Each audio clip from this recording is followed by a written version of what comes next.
Canada is in a technical recession. Well, we've just added 80,000 jobs over the month of May, which is the biggest gain in the last 6 months. But here's what nobody is telling you. We've lost 112,000 jobs since January. May only erased 80% of that damage. So we're still technically net negative for the year. And in New Brunswick, our 4 major regions have 4 completely different stories. I'm going to break all of that down in this month's June New Brunswick real estate market update. How's it going, everybody? I hope you're doing super well, and welcome back to the channel. If this is your first time here, my name is Brandon Vincent. I'm a real estate agent here in St. John, New Brunswick with eXp Realty. I've been actively selling real estate for over 7 years now. My goal on this channel is to bring you relevant real estate information in an entertaining way.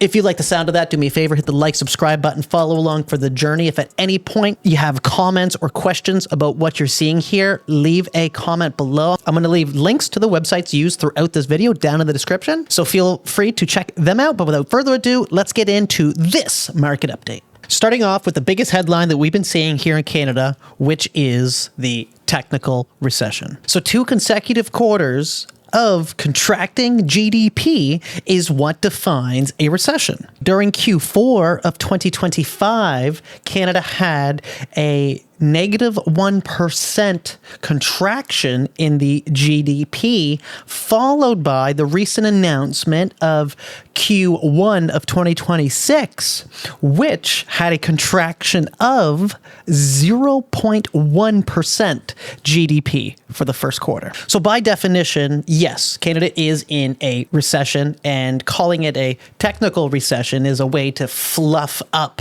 what's currently going on, to say like it's not actually that bad, I believe is what the media and the politicians are trying to portray when they say technical recession. And this is honestly more of a political term at this point that's being thrown from one side to the other.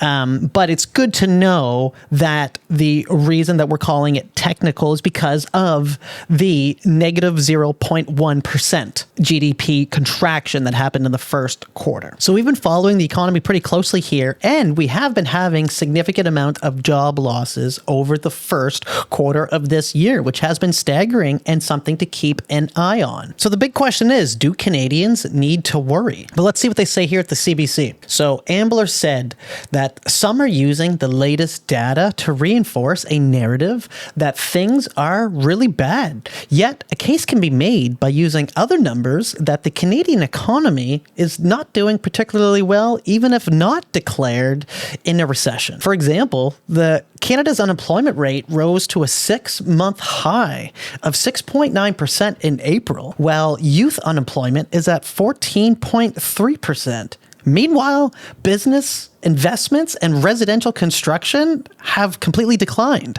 Typically, the economy is growing every quarter, so the technical recession does signal that there's a weakness in the economy. So technically, the economy is not doing what it's supposed to do, which is grow by 2 to 3% per year. So even though we're looking at this as a minor contraction, I think it's still important to note that the economy is going through some weakness right now, and it's very evident, and it's showing up in the data. From the job losses to the lack of new construction happening to the fact that businesses are leaving Canada and not starting as many businesses as we normally see. This is all in the data. This is all stuff that we've gone over before.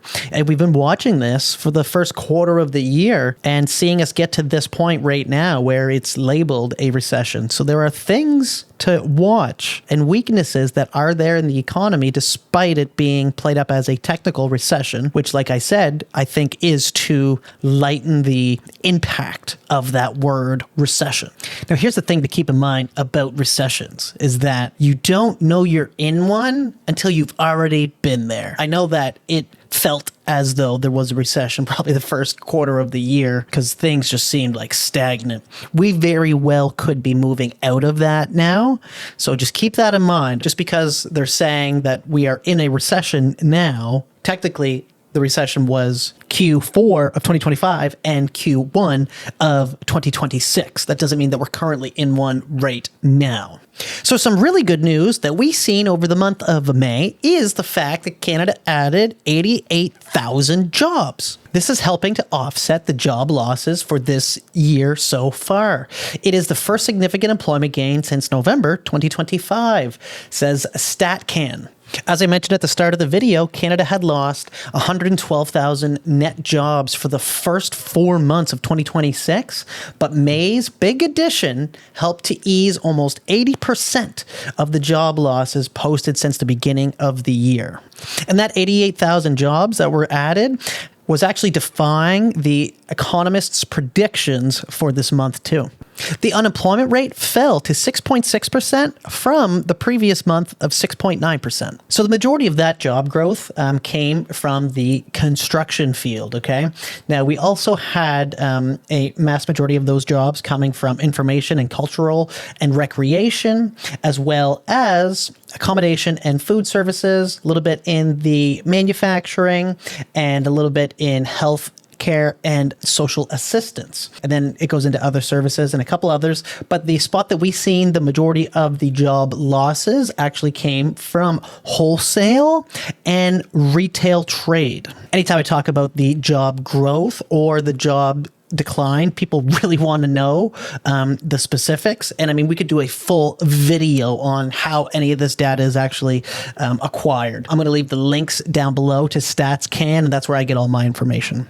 So with the majority of these job losses coming from the wholesale and retail trade, this could mean that Canadians are actually spending less at their retail stores, and retail stores are having to slash their employees or to reduce their staffing. We're going to keep an eye on this in the future and see if that does improve. So despite May having some great news with 88,000 jobs added, this is actually looking more like a balancing across the last 5 months here in Canada. And balance is not growth. So let's see where this goes as the year continues. So before we dive into what is going on here in New Brunswick, we're going to look at every province across Canada and see what their average home price is so that we can have a full picture of what is going on here in New Brunswick and how that compares to the rest of Canada so that we can understand the national perspective of the real estate market. Keep in mind, these are average home prices and they're all going to be for the month of April. Real estate's always a couple months behind when it comes to getting data. So that's all right. We're going to work with that. So this is going over the provincial average home prices across Canada for the month of April 2026, starting off in BC with the average home price of $952,768. Moving over to Alberta, we have an average home price of $540,492. Saskatchewan has an average home price of $373,199, with Manitoba having an average home price of $423,341. Ontario having an average home price of $839,112.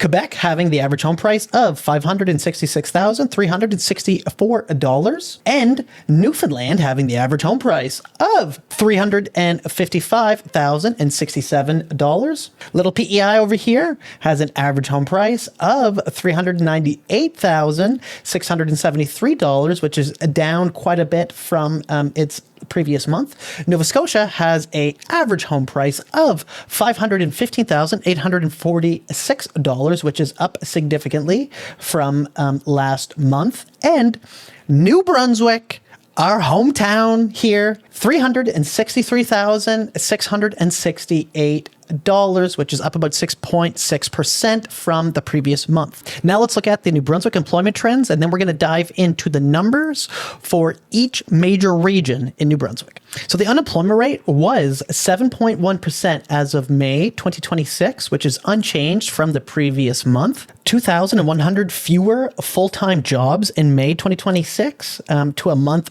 earlier, combined with a gain of 1,700 part-time jobs. This led to a total decrease of 400 jobs in May, unfortunately. That's definitely not things that we want to see. We want to see full-time job growth. We want to see growth happening here in New Brunswick as a whole. So we'll be keeping our eye on this very closely. Now, here is a chart showing the unemployment rate in New Brunswick going back to January 2021. And you can see we've had some fluctuations, but ever since about January 2013, we've seen it slowly decreasing. And then we had a massive spike, obviously, of unemployment happening over the pandemic.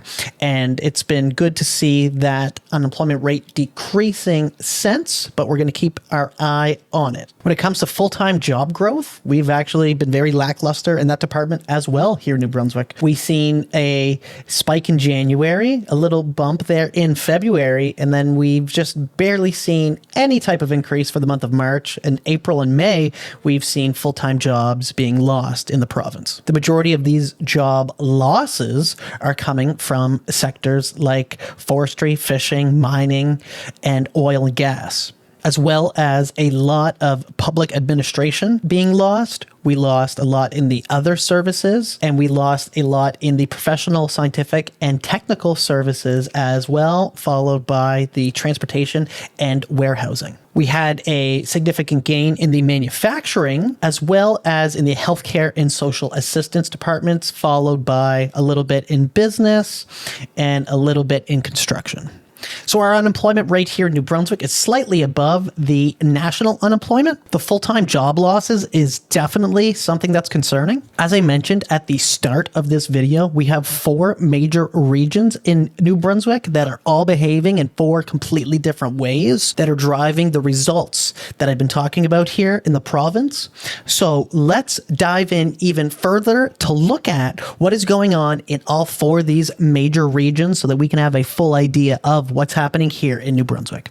Starting off with Northern New Brunswick. They have an average home price of $250,234. They had 143 sales for the month of May, and their sales year over year are actually down 17.3%. Their sale to new listing ratio is 94.8%, and they are in a buyer's market at 6.4 months of inventory. So properties are sitting on the market significantly longer, and buyers pretty well have the selection and the leverage in Northern New Brunswick. Now looking at Moncton, which has an average home price of $388,884 for the month of May. They had 296 sales for the month, which is actually down, and the sales year over year are down 19.8%. Their sale to list ratio is 97.5%, and their months of inventory is at a balanced market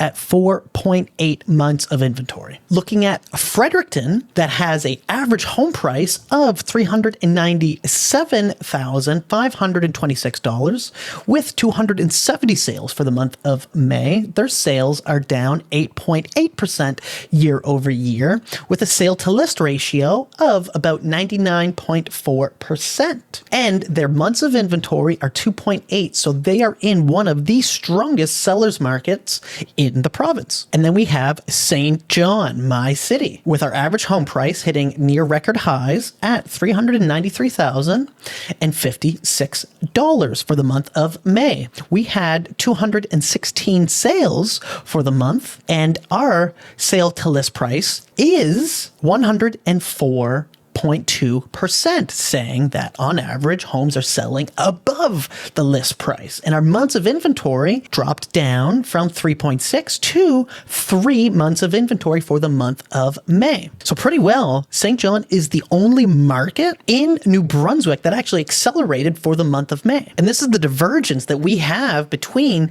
the 4 major regions here in our province. If you've made it this far in the video, thank you very, very much. I'm going to be leaving a whole bunch of links down below to where I got all of this information and how I did my research. So feel free to check those out. If you have watched this far, do me a favor, just drop me a comment, say that you watched it. Let me know what you think. I would love to hear from you.